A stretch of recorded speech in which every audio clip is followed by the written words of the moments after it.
Hello, everybody. Happy Thursday. I think it's Thursday. I'm just coming off a bunch of nights, so I kind of never know what day it is. So I'm just going to chat a little bit while we wait for a couple of people to come on. Cravings, we all have them, right? But before you know it, right, despite what you told yourself you weren't going to do, you've got that cookie in your mouth, or if you're a salty person like me, Cheez-Its.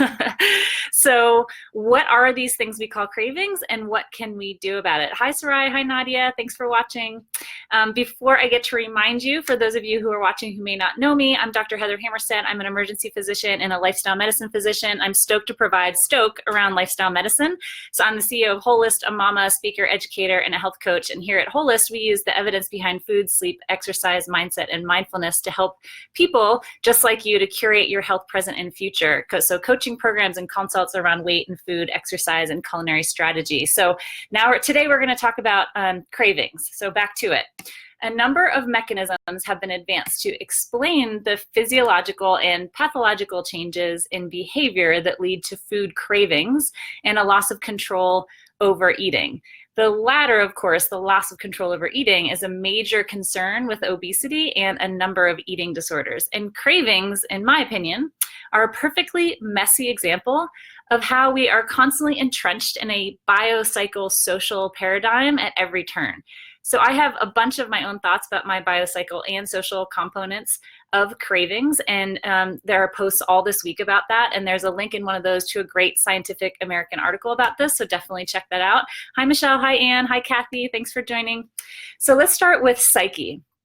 We've talked a ton about emotional hunger over the last few months that I've been doing themes, and that's probably at the root of more cravings than anything else, whether it's fear or anxiety or anger or loneliness or uncomfortableness or upsetting memories. It's the tendency to want to buffer those feelings so we don't feel them as rawly. I don't know if Raleigh is a word. Raleigh. Anyway, you get my point. It's just our nature, right? As humans, like, who wants to feel pain, right? So some people buffer with alcohol, some with exercise, some with sleep, some with drugs or tobacco. Many of us buffer with food. So often, because our parents rewarded us with food, and I'm entirely sure my husband only learned to know how to swim because of the donut shop next to the Y. And I try not to do this with myself as a parent, but it's really, really hard, right? So finding the base of that feeling, right, that emotional kind of, rawness, I guess, for lack of a better word, finding the base of that and figuring out what it is that we need to feed it other than food, buffering it with something other than food. So in the Whole You Weight Wellness program, where we don't just talk about weight, but we also talk about, just mindset around food, relationship about food, science behind food. My coaches and I talk a ton about how to do this. And to be honest, it is as much of the conversation as the food, and sometimes more. We use techniques from the coaching world, which what I call self-cognitive behavioral therapy and positive psychology, to really dig into this and rewire new brain patterns to get to the results that we really desire. So what's next? Something I call social hunger. So we're talking about the biopsychosocial paradigm here. So we're on social. We talk a bunch about what I call mind hunger, which is kind of situational memories or habits around food. So it's not necessarily the emotion that you're buffering, but it's the memory or the habit that you have that you built throughout your life. And your body is going to do things it is used to doing, right? So if you're used to doing things in a certain way, that's automatic for you. But we can rebuild those. So it's really, really hard work, though, to get out of, because food is everywhere in our culture, right? It's in your face all the time in the form of ads, restaurants, social cues. Hi, Sarah. Thanks for joining. Our cravings live as sort of like a tapestry of visual images in our mind. So we don't just think about that piece of cake. We actually see it in our mind's eye. So you need to put time between you and the unhealthy food stimulant, as I call it. The more time elapses, the more difficult it is for your mind to create a good image of the stimulus, and therefore the less likely the craving will appear. In other words, the longer it has been since you indulged in that fudge sundae, the harder it becomes for your mind to create the image of that gooey ice cream and chocolate sauce, and except I just put it in your mind, the less likely you will be to be tempted. So over time, the cravings ultimately disappear altogether. Hi, Lindsay. Thanks for joining. So now, the last part of that biopsychosocial paradigm of cravings, the biohunger. So this is what I call hunger that is from biologic processes. And this can be real body hunger, although as my intermittent fasting clients know, even that really isn't real most of the time. But it can also be bioaddictive hunger. And so definitely go back to the food addiction live and blogs that I did, I think last week, for more information on this. It's super interesting how your gut and your brain really create this, addiction around food. Anyway, many people mistakenly believe that you curb cravings simply by breaking the addiction to the unhealthy food, but it's really only part of the story. Just avoiding the bad stuff isn't enough. We need to stop the unhealthful food and replace it with the health-promoting, nutrient-rich alternative. In other words, we need to address the excess of bad foods while we simultaneously correct the lack that caused the bad craving in the first place. So we know at this point that sugar and flour are addictive. It's unfortunate, right, that they are. And it's causing the hormonal issues that we have. It's also stripped of many of the micronutrients that we need, but if you eat a well-rounded whole you food plan, as we call it, you will have those micronutrients readily available, stabilize your physiologic and metabolic processes, and calm your body and mind while you're doing so. So eating intentionally and scheduled with commitment and avoidance of cheat days will help you along as well.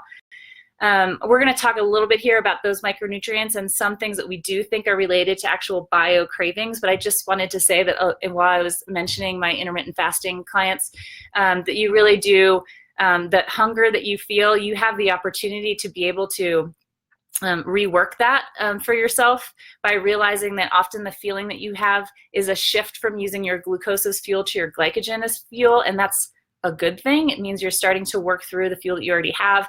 You're getting close to being fat adapted. So that's what I'm talking about. That sensation maybe not necessarily true. So, okay, let's talk about a little bit of micronutrients. So you'll often see that in popular media, they love to talk about quick fixes for cravings with specific foods. And as always, I'm going to pop it's this easy balloon or refuse to use the staples button because when it comes to our bodies, especially when it comes to food, we're way too complicated for that. The studies are poor and conflicting about some of these micronutrients being connected to cravings, but I will mention a few that are interesting to think about. So calcium and magnesium deficiency, which often go hand in hand, prime you. My kids are trying to sneak in here. I have the door locked. Calcium and magnesium deficiency are usually tied, and they can prime you for sugar and salt cravings. And you wouldn't think that, right? Because calcium, magnesium, you're not thinking glucose and sodium, right? So low magnesium levels specifically are known to trigger chocolate cravings. So both stress and eating too much sugar can decrease your absorption of calcium and magnesium and diminish your stores further. So it worsens the cravings, make you a prime stress eating candidate.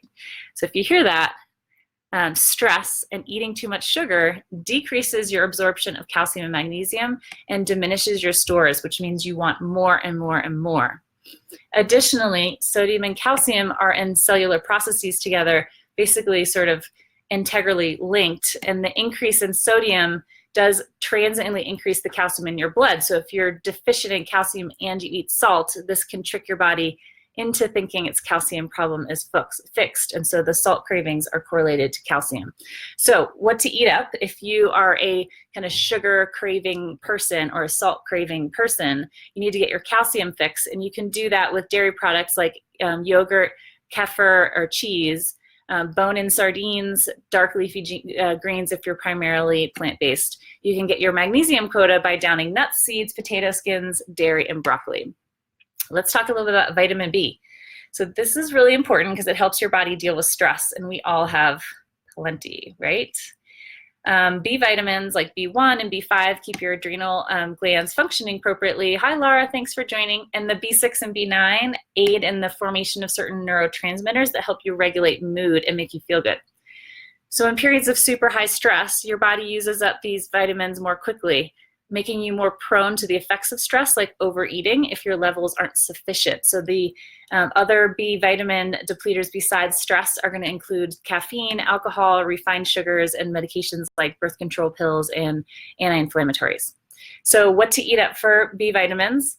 B vitamins are found in a wide array of meats, seafood, dairy, but for those of you striving to be plant-forward like me, or like my 7-year-old who tells me he's plant-forward except for bacon, and produce, you want to do produce such as dark leafy greens, bananas, potatoes, avocados, egg yolks, chicken, salmon, yogurt, those kind of things to get basically to ensure you're getting a variety. So big salads are your BFF. Before I forget, you can find all of this at www.wholisthealth.com/blog, where I do have this and many other information up as blog posts, and so you can review anytime you want. We're going to talk about zinc and then iron, and then I am going to run off to this work dinner that I am like at least a half an hour late for. All right, so zinc. This mineral tends to be low in older people and anyone under a lot of stress. Again, that's like everyone. So it's not so much that low zinc makes you crave, but being low can significantly dull your sense of taste, prompting you to add more salt and sugar to foods while seeking out extra sugary and salty items before you're truly satisfied. So this mineral is not easy to find. It's most prevalent in animal sources, so oyster, crab, dark chicken meat, and to maybe a lesser extent, eggs, green peas, and nuts. So iron, being low in iron, which is especially common among premenopausal women and vegans, may cause some meat cravings. So you get that meat's heme iron to build the RBC, your red blood cells in iron deficient anemias. I'm just thinking to myself, I was completely vegetarian for like 13 years until I was pregnant with my second, my little Casper. And in the middle of it, all of a sudden I was like, I need a hamburger. And I'm like, iron, yes, interesting. That's probably what happened to me. I'm always like, if he goes fully vegan in college, I'm going to be like, no, that's not you. Anyway, okay, eat up for iron. You can get a good dose of iron from meat, poultry, and fish. And the hard thing with being mostly plant-based is that iron in plants is not readily used by the body. And so your best bets include dried fruits, cashews, pumpkin seeds, and legumes. And for optimal absorption, you should take it with a source of vitamin C. So spinach, for instance. I know that iron supplementation, when people take the pills, we actually have them take a vitamin C supplement as well. Woo, okay. This took longer than I was expecting. So thanks for hanging in there with me, everybody. Summary, feel and investigate your feelings instead of dulling them by eating or drinking to avoid emotional cravings, right? That's that psyche part of the biopsychosocial component of cravings.